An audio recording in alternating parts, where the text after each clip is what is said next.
자, 지난 시간에 이어서 소방시설공사법 시행 규칙에 대해서 같이 알아보도록 하겠습니다. 자, 16번입니다. 시공 능력의 평가에 관련된 내용인데, 자, 소방시설업자협회는 시공 능력을 평가한 경우에는 그 사실을 해당 공사업자의 등록 수첩에 기재하여 발급하고, 자, 매년 7월 31일까지, 각 공사업자의 시공 능력을 일간신문 또는 인터넷 홈페이지를 통하여 공시해야 한다. 자, 이 정도 있고요. 소방시설업자협회는 시공 능력 평가 및 공시를 위하여 제출된 자료가 거짓으로 확인된 경우에는 그 확인된 날부터 며칠 이내? 10일 이내에 공시된 해당 공사업자의 시공 능력을 새로 평가하고 해당 공사업자의 등록 수첩에 그 사실을 기재하여 발급해야 한다. 라는 내용이 있습니다. 자, 그 다음 소방기술자의 실무 교육에 대한 사항입니다. 자, 소방기술자는 실무 교육을 자, 2년마다 1회 이상, 기억하셔야 돼요. 2년마다 자, 1회 이상 받아야 한다. 다만 실무 교육을 받아야 할 기간 내에 소방기술자 양성, 인정교육훈련을 받은 경우에는 해당 실무 교육을 받은 것으로 본다. 그래서 소방기술자는 실무 교육을 2년마다 자, 1회 이상 받는다라는 거 기억하셔야 되겠습니다. 자, 그리고 소방기술자 실무 교육에 관한 업무를 위탁받은 실무교육기관 또는 한국소방안전원의 장은 소방기술자에 대한 실무 교육을 실시하려면 교육 일정 등 교육에 필요한 계획을 수립하여 소방청장에게 보고한 후 자, 교육 10일 전까지 이거 기억하셔야겠죠? 네, 교육 10일 전까지 교육 대상자에게 알려야 한다. 네, 10일 전까지 암기하시고요. 다음 실무 교육의 시간, 교육 과목, 수수료, 그 밖의 실무 교육에 관하여 필요한 사항은 소방청장이 정하여 고시한다. 여기까지 보시면 되겠습니다. 자, 계속해서 다음 조항을 보시면 실무 교육 계획의 수립 공고 등에 대한 사항은 뭐 크게 중요한 내용 아니니까 한번 읽어보시면 되고요. 그리고 그 밑에 있는 내용도 마찬가지입니다. 교육 대상자 관리 및 교육 실적 보고, 이것도 크게 중요한 내용 아니니까 눈으로 읽어보시고 넘어가시면 되겠습니다. 자, 이제 그 다음에 소방시설업에 대한 행정처분 기준 나왔죠. 이것도 시험에 자주 나오는 부분이기 때문에 좀 주의 깊게 보셔야 되겠습니다. 소방시설업에 대한 행정처분 기준입니다. 자, 먼저 거짓이나 그 밖의 부정한 방법으로 등록한 경우, 그러니까 소방시설업을 거짓이나 그 밖의 부정한 방법으로 등록한 경우에는 바로 이거는 1차에 등록이 취소가 됩니다. 등록 취소. 아시겠죠? 바로 등록 취소가 돼요. 자, 그 다음에 등록 기준에, 그러니까 소방시설업 등록 기준에 미달하게 된 후 30일이 경과한 경우, 이런 경우에는 이제 2차 행정처분 좀 보세요. 2차 행정처분이 뭐예요? 영업정지 3개월이라는 거죠. 이것도 좀 기억을 하시면 되고요. 그 다음에 자, 등록을 한 후 정당한 사유 없이 1년이 지날 때까지 영업을 시작하지 않거나 계속하여 1년 이상을 휴업했을 때, 자, 이러한 경우에 이제 2차 행정처분이 바로 등록 취소라는 거, 이거 암기를 하시면 되겠죠. 자, 그 다음에 영업 정지 기간 중에 소방시설 공사 등을 한 경우, 자, 이러한 경우에는 바로 1차에 바로 등록이 취소가 됩니다. 등록 취소. 자, 그리고 화재 안전 기준 등에 적합하게 설계, 시공을 하지 않거나 적합하게 감리를 하지 아니한 경우, 이러한 경우에 1차 행정처분 보세요. 1차 행정처분은 영업정지 1개월에 해당이 됩니다. 자, 이거 위주로 좀 암기하시면 돼요. 이거 위주로. 자, 그 다음 위반 사항도 볼까요? 자, 쭉 내용 다 보셔야 일단 한 번씩은 다 보셔야 돼요. 자, 시험에 나온 게 여기 나왔죠. 어떤 내용이냐? 감리업자의 공사의 시정 또는 보완 요구에 따르지 아니한 경우, 자, 이러한 경우에 1차 행정처분이 영업정지 1개월에 해당이 되는 거죠. 자, 그 다음 사항을 보시면 여기 내용 나와 있죠.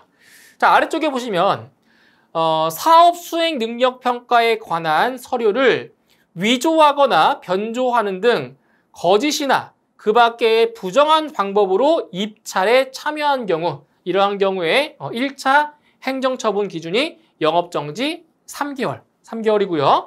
그리고 소방시설업의 감독에 대한 보고 또는 자료 제출을 하지 않거나 이렇게 거짓으로 보고 또는 자료 제출을 한 경우, 이러한 경우도 마찬가지로 1차 행정처분이 영업정지 3개월에 해당이 되는 거죠.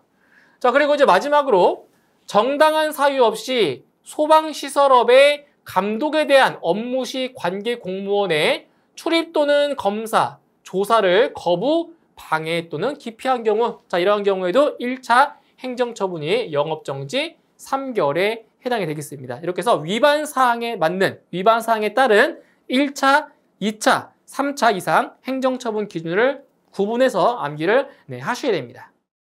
자, 그다음 보시면 이제 일반 공사 감리 기간이 나옵니다. 일반 공사 감리 기간. 자, 여기도 쭉 보시면은 내용이 상당히 많습니다. 자, 상당히 많은데 저기를 다 보실 필요까지는 없고요. 제가 시험에 나왔던 거 몇 개만 짚어드리도록 할게요. 자, 지금 이게 크게 지금 6개로 이제 구분이 되어 있어요. 자, 옥내 소화전, 스프링클러 설비, 포소화 설비, 물 분무 소화 설비, 연결 살초 설비 및 연소 방지 설비 경우가 있고요. 그 다음에 여기 보시면 가스계 소화 설비가 있어요. 자, 이제 여기를 보시면 돼요. 자, 자동화재 탐지 설비, 자동화재 탐지 설비, 시각경보기, 비상경보설비, 비상방송설비, 통합감시시설, 유도 등 비상콘센트 설비 및 무선통신 보조설비의 경우는 바로 요거죠, 요거. 전선관의 매립. 이겁니다. 그러니까 일반 공사감리 기간을 말하는 거예요. 자, 여기서 보시면 전선관의 매립을 하는 기간이라는 거죠. 또는 뭐 감지기, 유도 등 조명등 및 비상콘센트의 설치 공사를 하는 기간을 말하는 거예요. 그래서 요것만 좀 기억해 주세요. 자동화재 탐지 설비, 전선관의 매립. 이 정도 보시고요. 나머지 내용들도 한번 읽고 넘어가시면 되겠습니다. 이거 다 암기하실 필요는 없어요. 자, 그다음에 이제 시공 능력 평가의 방법입니다. 자, 그래서 이제 시공 능력 평가를 하는데, 자, 시공 능력 평가액을 자, 계산하는 이 계산식을 아셔야 돼요. 자, 일단 시공 능력 평가액은 실적 평가액 더하기 자본금 평가액 더하기 그다음 기술력 평가액 더하기 경력 평가액 플러스 마이너스 자, 신인도 평가액입니다. 그러니까 신인도 평가액 같은 경우는 플러스가 될 수도 있고 이제 마이너스가 될 수 있는 요지가 있어요. 자, 그때 이제 뭐 실적 평가액에 대한 계산한 값. 근데 여기서 실적 평가액 같은 경우는 연평균 공사 실적액인데 그 연평균이 몇 년 동안이냐? 네, 최근 3년간입니다. 이것도 기억하세요. 최근 3년간의 연평균 공사 실적액이 바로 여기 실적 평가액에 들어가는 거예요. 그래서 이걸 기억하셔야 돼요. 최근 몇 년간? 3년간의 평균치를 쓰는 거예요. 그 다음에 자본금 평가액이 있고요. 기술력 평가액. 이거 계산하는 방법입니다. 계산하는 방법이니까 한번 참고서만 보시면 돼요. 이렇게. 자, 그리고 요 신인도 평가액 같은 경우는 아까 보시면 플러스 마이너스잖아요. 플러스 마이너스. 자, 플러스가 될 수도 있고 마이너스가 될 수도 있어요.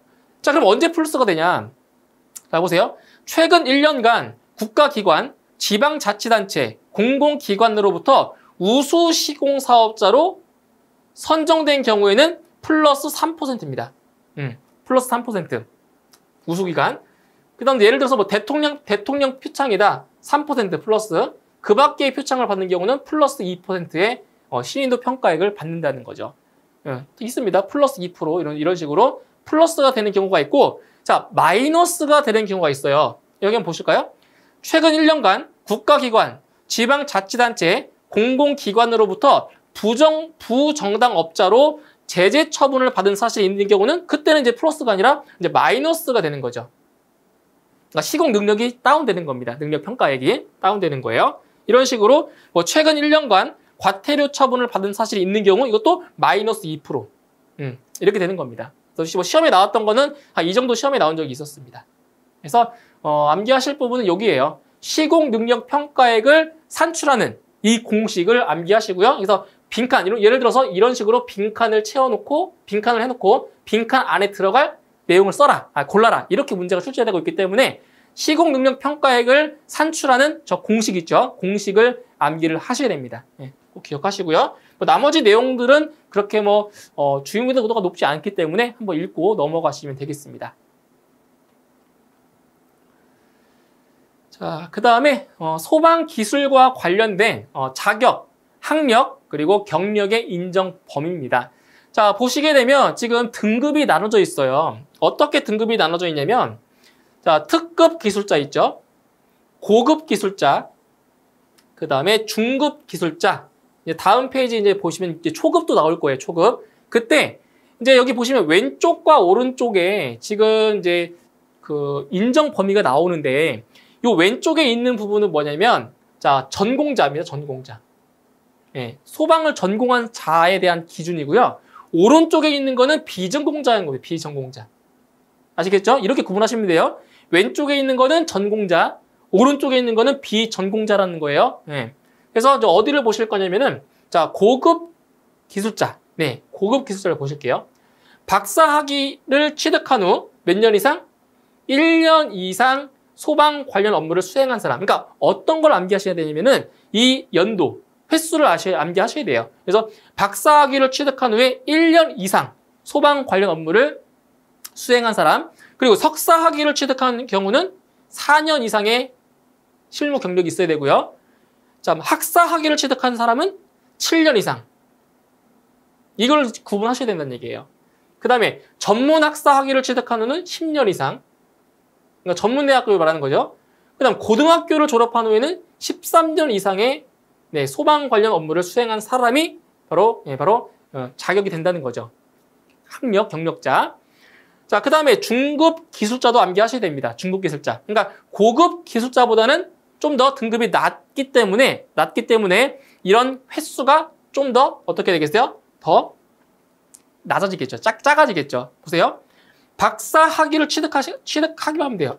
자, 보세요. 고급 기술자는 박사 학위를 취득하고 1년 이상의 소방 경력이 있어야 되잖아요. 그런데 중급 기술자는 박사 학위만 취득해도 중급 기술자가 될 수 있다는 거예요. 그리고 석사 학위를 취득한 경우는 몇 년 이상? 2년 이상이죠. 자, 고급 기술자는 4년 이상이지만 중급 기술자는 좀 더 낮습니다. 몇 년? 2년 이상이라는 거예요. 2년. 그리고 학사 학위를 취득한 후에는 5년 이상. 그 다음 전문 학사를 취득한 경우는 8년 이상. 고등학교를 졸업한 경우는 10년 이상이죠. 그러니까 고급 기술자보다 조금 더 등급이 낮기 때문에 이 횟수, 연도도 더 기준이 낮아지는 겁니다. 아시겠죠? 이렇게 좀 구분해서 암기를 하실 필요가 있습니다. 자, 그 다음 페이지 보시면은 이제 여기도 나오죠? 초급. 네, 초급 기술자도 나옵니다. 초급 기술자. 이거 같은 경우는 석사 또는 학사 학위만 취득해도 초급 기술자의 자격이 된다는 거예요. 그리고 이제 대학 이상의 소방안전관리학과를 졸업만 해도 초급 기술자는 될 수 있다는 거죠. 그러니까 그 등급이 낮기 때문에 그 기준도 더 수위가 낮아지는 겁니다. 그렇게 보시면 되고요. 자, 계속해서 이제 소방 기술자의 자격의 정지 및 취소에 관한 기준입니다. 이게 또 이제 위반 사항이 있고요. 그리고 행정처분 기준으로 1차, 2차, 3차가 있죠. 자, 이게 또 위반 사항에 맞는 행정처분 기준을 비교해서 구분해서 암기를 하셔야 됩니다. 자, 내용을 보실게요. 자, 거짓이나 그 밖의 부정한 방법으로 자격 수첩 또는 경력 수첩을 발급받은 경우에요. 거짓이나 부정한 방법. 자, 이런 거짓이나 부정한 방법이면 무조건 1차에 바로 취소가 됩니다. 그래서 이런 경우는 1차에 자격 취소가 되는 거죠. 그리고 자격 수첩 또는 경력 수첩을 다른 자에게 빌려준 경우, 대여해 준 거죠. 빌려준 경우도 1차에 자격 취소가 되는 거고요. 그리고 동시에 2 이상의 업체에 취업한 경우, 자, 이런 경우는 1차에 자격 정지 1년에 해당이 되겠습니다. 자, 그리고 업무 수행 중 해당 자격과 관련하여 자, 고의 또는 중대한 과실로 다른 자에게 손해를 입히고 형의 선고를 받은 경우, 이러한 경우에 1차 행정처분이 바로 자격 취소가 되는 겁니다. 이렇게 해서 위반 사항에 따른 행정처분 기준을 잘 구분해서 암기를 할 필요가 있습니다. 자, 이제 마지막으로 이제 소방기술자 실무 교육에 필요한 시설 및 장비에 대한 내용입니다. 자, 어떤 내용들이 있냐면, 자, 사무실입니다, 사무실. 사무실은 일단 바닥 면적이 60제곱미터 이상이 돼야 되고요. 이제 강의실 같은 경우는 바닥 면적이 100제곱미터 이상이고, 의자, 탁자, 그리고 교육용 비품을 갖출 것. 그 그 다음에 실습실, 실험실, 제도실 같은 경우는 각 바닥 면적이 100제곱미터 이상일 거, 이 정도만 알고 계시면 될 것 같아요. 그래서 바닥 면적이 얼마 이상이 돼야 되는지 참고 삼아 보시면 되겠습니다. 자, 여기까지 해서 이번 시간에 소방시설공사법 시행규칙에 대해서 알아보았고요. 이번 강의까지 해서 소방시설공사법 전반적인 내용을 같이 알아봤습니다. 그래서 다음 시간부터는 이제 위험물 안전관리법에 대해서 공부를 할 거고요. 이제 마지막 관련 법령이기 때문에 좀 더 집중적으로 이제 같이 공부하도록 하겠습니다. 자, 오늘 강의 여기서 마무리하고요. 오늘 수고하셨습니다.